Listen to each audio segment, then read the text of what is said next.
I'm going to talk about cryonics as Plan A.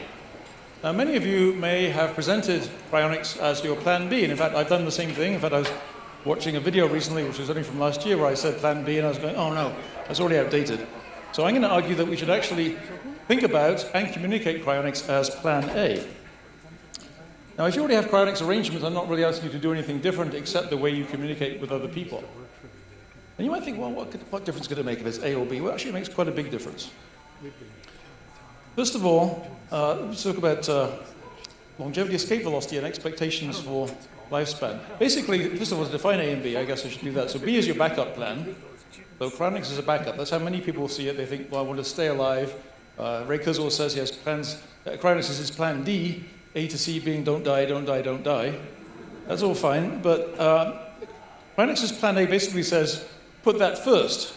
They're both compatible with kind of a portfolio approach to life extension, which I like to think of it like a portfolio, like a financial portfolio. You have a spread of different kinds of investments to protect you against volatility, to get growth, and so on. So I like to think of life extension that way. You have some of the supplements, you have some of the more risky treatments, you have diet, you have exercise. There's a whole bunch of different things. So in that kind of context, in that portfolio approach, I think of cryonics as being like your emergency fund.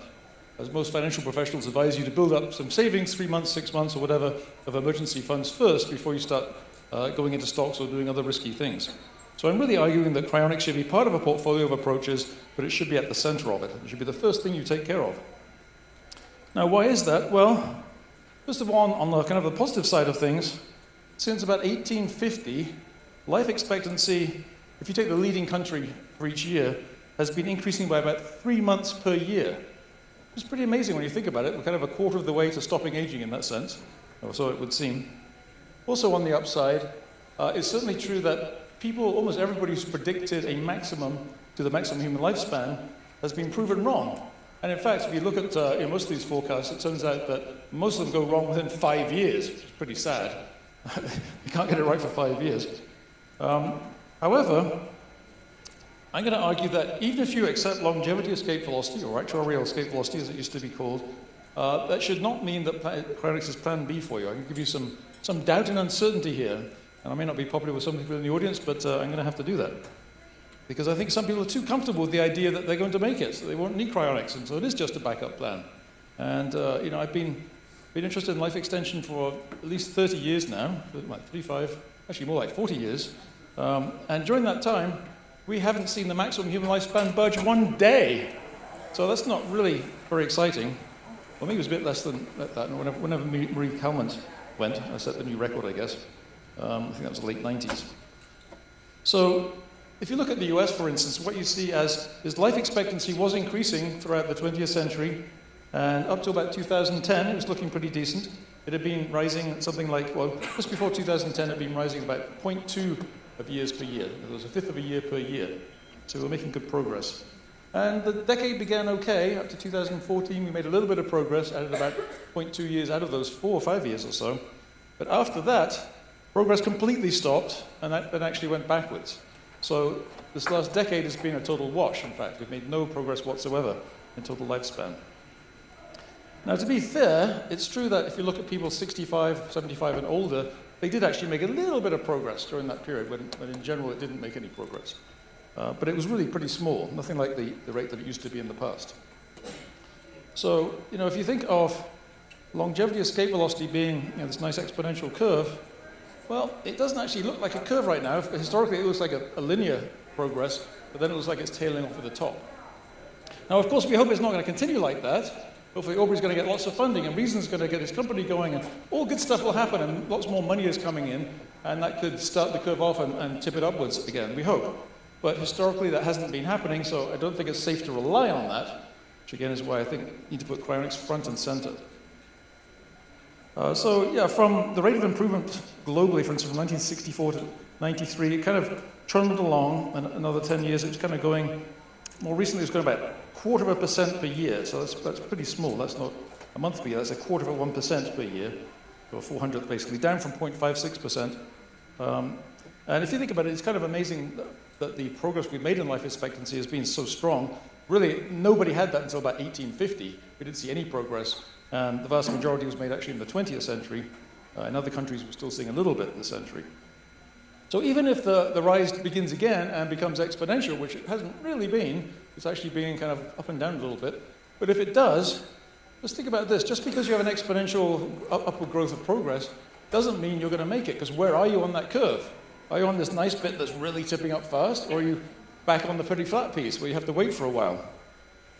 Like, doubling a dollar, right? The first few doublings, not very exciting. You get, after 10 doublings, you're going to have $1,024, or if you need 100,000, you're not going to make it. With 20 doublings, you get to $1 million. So it really depends where you are on that exponential.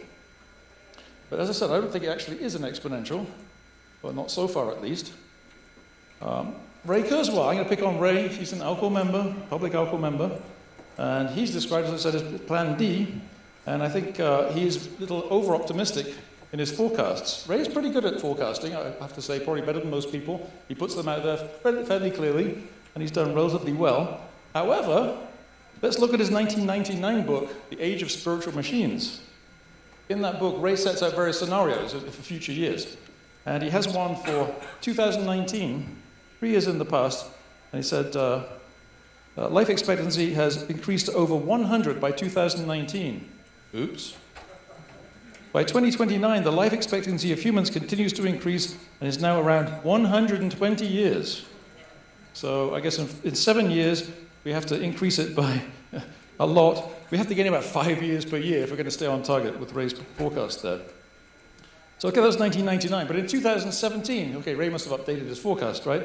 Peter Diamandis had an article, I think it was in Fortune magazine, where he quoted Ray saying, this is 2017, in another 10 to 12 years, it will be about another 10 to 12 years before the general public will hit longevity escape velocity.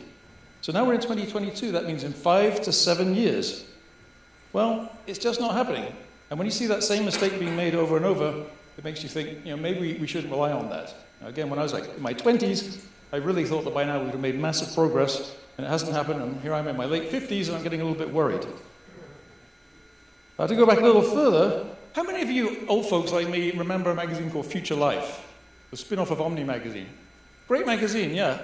Had all kinds of stuff on space and life extension, intelligence increase, that kind of thing. In the November 1978 issue, which I think I still have at home, Robert Anton Wilson wrote an article called Next Stop Immortality. And it's interesting because he kind of thought of the LEV idea, I think, before other people. He said, he actually referred to the actuarial tables of the insurance company and said basically they're outdated. He said there are many serious sober scientists who are forecasting that within this generation, we're basically going to beat the aging problem. Well, that didn't happen, unfortunately. Unfortunately, unlike his daughter, I don't think he was cryopreserved.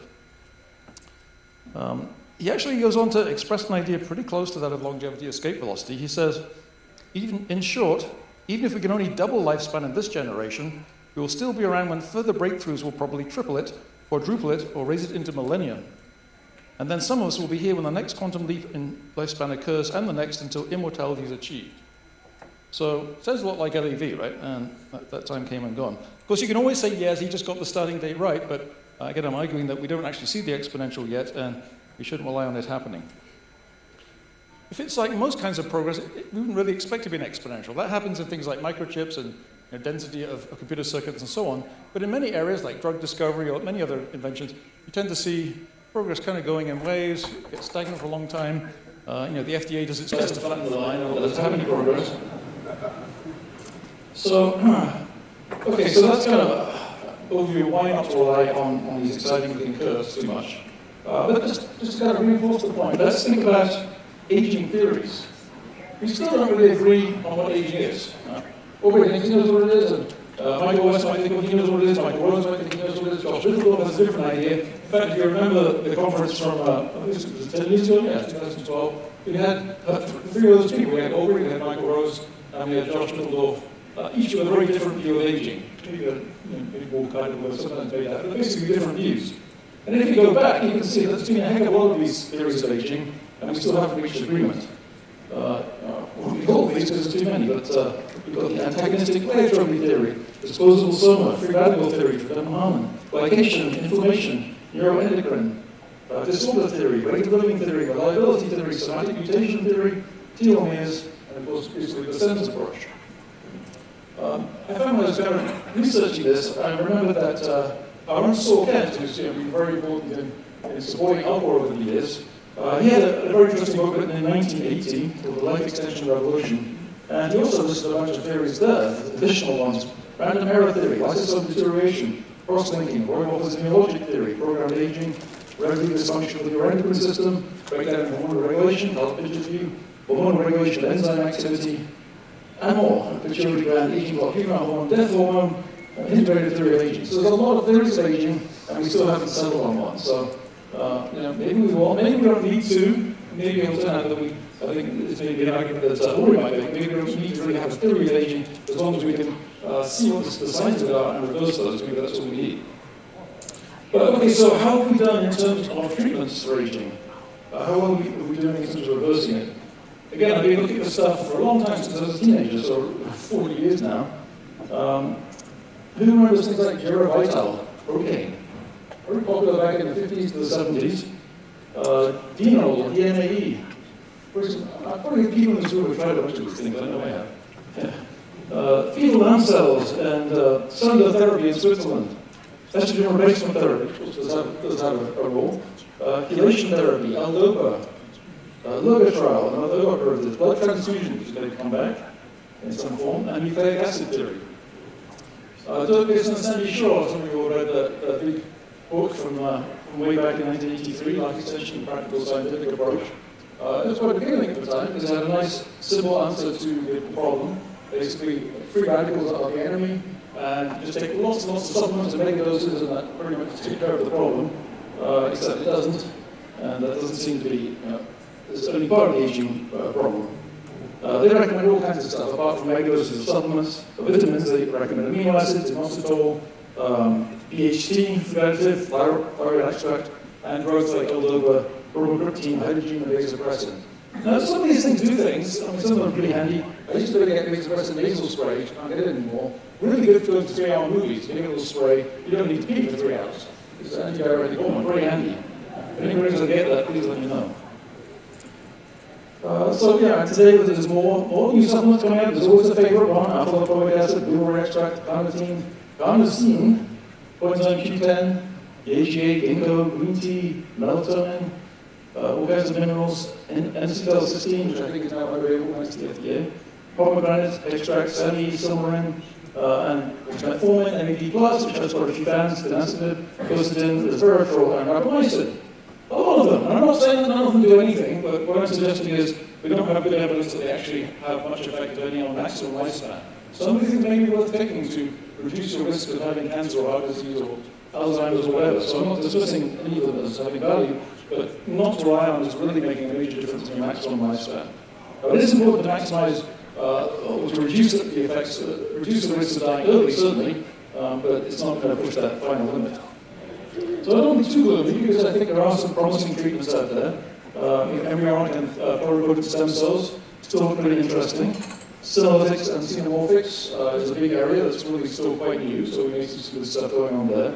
And as you'll probably hear more about, I think it's tomorrow from Greg Fay, thymus regeneration, which I actually took part in the first trial of that, had some really good results, not just on the regenerating the thymus, which is great for your immune system, but also actually in the last 3 months produced an aging reversal, at least according to Steve Bull's aging clock. So, you see a lot of kind of responses when you try to recommend that people get signed up for Cryonics, or if it's you yourself, and maybe, I know there are people in this room who won't get signed up. You probably have heard yourself saying things, well, yeah, it's a good idea, I'll get around to it one day, it's not that urgent, I can do it next month or next year. And bit by bit, the time goes by. And then maybe you find that you put it off for a few years, and then you suddenly go ahead and you go get a blood test from the insurance company, and they say, oh, no, you've got some kind of disease now, autoimmune disease, we can't insure you. And now you're out of luck because you don't have enough funding, otherwise you can't get insurance. Or maybe you have to still a much older age, and the insurance is too expensive. You know, what the savings to prepay the prior reservation. So yeah, a lot of people just put it off until they suddenly have a heart attack and they're gone. Or they get Alzheimer's disease or ALS or something else happens. So yeah, that, both plan A and plan B, it makes sense, right, to sign up first. But again, put it in place first. That's going to be a seatbelt, that's your emergency fund. Some other reasons for plan A are that even if we achieve complete control of aging tomorrow, you still need cryonics, right? It's still going to have taken out by diseases, there'll be pathogens. Yes, we'll get better and better at curing those. You know, the questions to George Church on when we have a universal vaccine and when can we fix all these problems. We won't fix them all at once. And if you think about it, our capabilities to solve these problems will also bring new capabilities to create new problems. So there may be engineered pathogens designed to get around our enhanced immune systems. So there are going to be those problems for some time in the future. We don't know how long for repeat that issue. Of course, you could also still die by falling off a mountain, falling out of crashing in an airplane, or if you're going to be adventurous in a spacecraft that it crashes, the last story can still land on your head. Someone can still shoot you. So all of these things can still go wrong. So really, I think whether you're talking about plan A or plan B, I think the same thing, in terms of a practical recommendation for what you should do, it's pretty much the same thing, which is stay healthy as long as you can. That makes sense on both plans. On the plan B, the idea really is, again, just to extend your life long enough by a little bit extra time to hop on that nice LEV curve, hopefully, it will reappear, and ride it upwards, hoping that the curve is in the right place. But on the plan A approach, there's other reasons as well. You want to improve the quality of your cryopreservation, and the longer you live, if you can avoid dying suddenly in the next couple of years, and you go on for another decade or two, the Cryonics organization should be stronger, should have more resources, more members, we've done more research, have better procedures and reservations. So the longer you can hold on, probably on average, the better your cryopreservation is likely to be. There's no guarantees. If you go venturing in the wilds of Alaska, and tell us and die there, then you're still going to have a bad time, probably.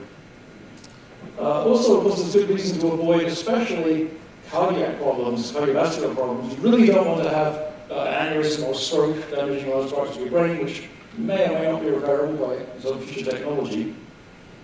So there's more reasons really why both plan A and plan B tell you to really be healthy, which unfortunately, apart from these nice supplements we can spend lots of money on, still means those annoying, tedious, boring things like diet and exercise. Now, I don't do any exercise. People always say, Max, why don't you do some exercise and set an example? But I'm trying, and I wish you'd try more. Those things are pretty important. So don't let people get comfortable. When you talk to people and they say, oh yeah, it's fine, life extension's going to come along and save me. Well, are you really sure about that? Maybe you should put on your seatbelt, get your emergency fund, get your Cryonics arrangements in place, and then you can relax a little bit. There's still things you can do to improve your chances, but then you've got things in place, then you can start experimenting with this stuff. But for goodness sake, put plan A in place, and for many of us, plan A, of course, means plan alcohol. Thank you.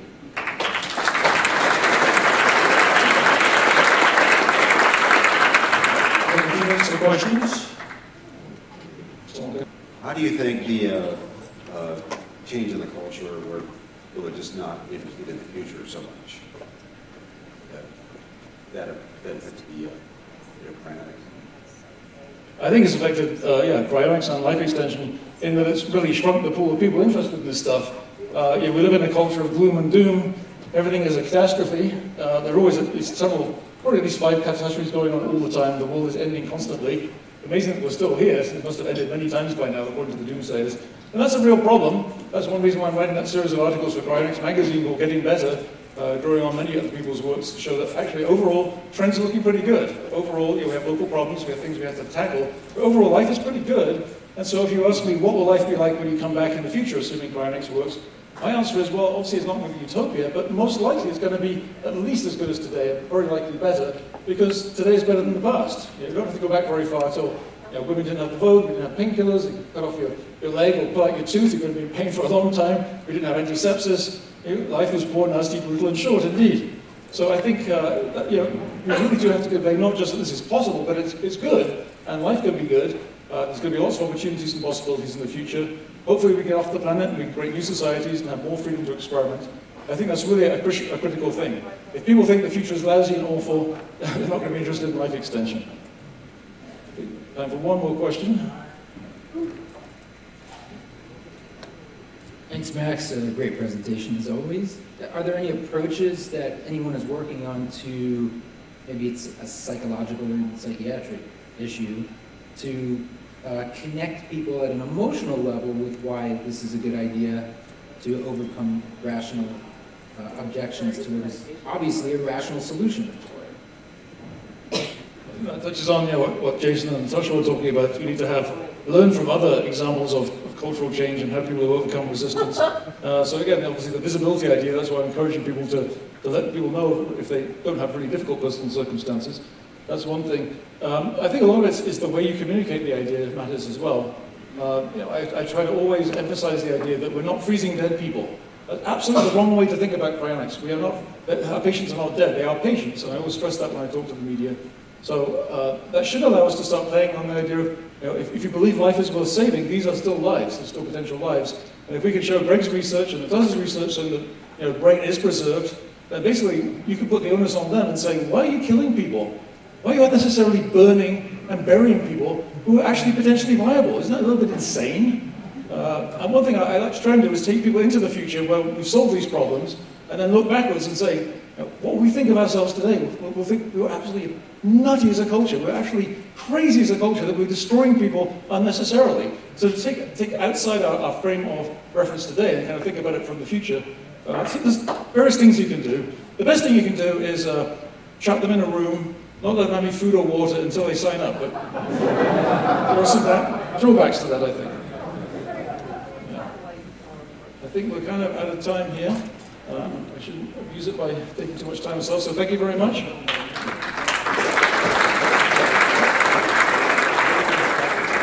Do you have a really quick one? Okay. All right, just because you're right. So one point I would make, Max, is that people make decisions as to what they want to do based on probabilities as they see them. Those probabilities are based on evidence. So, although you're right that maximum lifespan has not been extended too often, Gordon Church showed some pretty striking examples of that happening in his presentation. There's all kinds of stuff coming down the pike that has a good scientific evidentiary basis for it. So even though it hasn't happened yet, there's a lot of excitement and enthusiasm to think it will. Whereas on the cryonic side, what's the evidence? It's very weak. And I've presented a lot of strong evidence that hasn't been published yet. So I just want to make the pitch that in winning this war between Plan A and Plan B in people's minds, we need to always keep in mind the role of evidence. It's not just that cryonics is a good idea. People need more than that. They need the scientific evidence that can sort of compete with the evidence out there in the longevity field. Both of them are sort of unproven at this point. So we need to strengthen the evidence on the cryonic side. Absolutely. As you said, the Steve Cole's work was a one-off. We need to do things like that again. We need to do, our research fund is actually, we had a big donation a few years ago, but we've already committed most of that. So if there's people out there with some spare cash, please put it into our research fund. There's a lot of research still needs funding. That really is pretty critical. Okay, I'm going to turn this over to Ashwin now. Ashwin, are you here? There we go.